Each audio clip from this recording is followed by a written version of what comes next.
Welcome to వార్తా కిరణం. నేను కృష్ణకుమార్. ఈరోజు మనం చూస్తే రాష్ట్ర వ్యాప్తంగా కూడా కూటమి గాలులు బలంగా వీస్తున్నాయి. ప్రతి ఒక్క చోట కూడా కూటమి అభ్యర్థులు అత్యధిక మెజారిటీతో ముందుకు సాగుతున్న తరుణం. అదేవిధంగా మనం చూసుకుంటే విశాఖపట్నంలోకి వచ్చేసరికి ఎలా ఉందంటే పరిస్థితి సైకిల్ కలకల, గాజు గ్లాసు గలగల, ఫ్యాన్ విలవిల అన్నట్టుంది పరిస్థితి. ప్రతి ఒక్క చోట కూడా సాక్షాత్తు ఎవరైతే మంత్రిగా ఉన్నటువంటి అమర్నాథ్ ఉన్నారో అమర్నాథ్ పైన స్థానిక అభ్యర్థి పల్లా శ్రీనివాసరావు అయితే 16,000 మెజారిటీతో ఉన్నారు. కేవలం 4వ రౌండ్కే 16,000 మెజారిటీతో ఉన్నటువంటి పరిస్థితి. అలాగే మనం చూసుకుంటే దక్షిణ నియోజకవర్గంలోకి వచ్చేసరికి విశాఖ దక్షిణ నియోజకవర్గంలో జనసేన అభ్యర్థి అత్యధిక మెజారిటీతో ఆయన కూడా ఉన్నారు. అదేవిధంగా మనం చూసుకుంటే ఇటు తూర్పుకు వచ్చేసరికి తూర్పులో కూడా ఎవరైతే వెలగపూడి రామకృష్ణబాబు ఉన్నారో రామకృష్ణబాబు కూడా మెజారిటీతో ఉండడం. అంతేకాకుండా ముగ్గురు గట్టి వ్యక్తులు పోటీ చేసినటువంటి ఉత్తరం ఏదైతే ఉందో విశాఖ ఉత్తరంలో జేడీ లక్ష్మీనారాయణ గారు కానీ లేదా కేకే రాజు కానీ విష్ణుకుమార్ రాజు కానీ టఫ్ ఫైట్ ఇస్తారనుకున్న తరుణంలో విష్ణుకుమార్ రాజుకి ఎక్కువగా మెజారిటీ రావడం మనం చూసాం. అదేవిధంగా ఇప్పుడు మనం చూసుకుంటే మనం ఉన్నది స్థానిక ఎంపీ అభ్యర్థి భరత్ గారి ఆఫీస్ దగ్గర ఉన్నాం. భరత్ గారి ఆఫీస్లో కంటిన్యూ పండగ వాతావరణం నెలకొంది. ప్రతి ఒక్కరూ వచ్చి అభినందించడం జరుగుతూ ఉంది. ఇలాంటి తరుణంలో విశాఖ మొత్తాన్ని కూడా కూటమి క్లీన్ స్వీప్ చేసిందనే చెప్పొచ్చు. విశాఖలో ప్రతి ఒక్కటి అటు పెందుర్తి చూసుకున్నా కానీ పెందుర్తిలో కూడా ఎవరైతే జనసేన అభ్యర్థి ఉన్నారో జనసేన అభ్యర్థి పంచకర్ల రమేష్ బాబు, అదేవిధంగా భీమిలిలో మనం చూసుకుంటే గంటా శ్రీనివాసరావు గారు, ప్రతి ఒక్క ప్రాంతం కూడా కూటమి హవా నడుస్తోందని అయితే చెప్పవచ్చు.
విఫలమైపోయింది.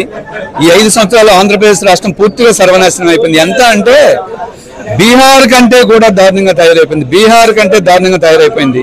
నిరుద్యోగంలో ఆంధ్రప్రదేశ్ ఫస్ట్ ప్లేస్ లో ఉంది, అవినీతిలో ఆంధ్రప్రదేశ్ ఫస్ట్ ప్లేస్ లో ఉంది, అరాచకంలో ఆంధ్రప్రదేశ్ ఫస్ట్ ప్లేస్ లో ఉంది. అసలు ప్రశ్నిస్తే ఉద్యోగులు మాకు జీతాలు ఇవ్వలేదని గవర్నర్ ఒక మెమరాండం ఇస్తే యూనియన్ నాయకుడిపై కేసులు పెట్టారు. రాష్ట్రంలో ప్రజాస్వామ్యం చంపేశారు, చచ్చిపోయింది. అందుకే ఈ రోజు ప్రజలందరూ తిరగబడ్డారు.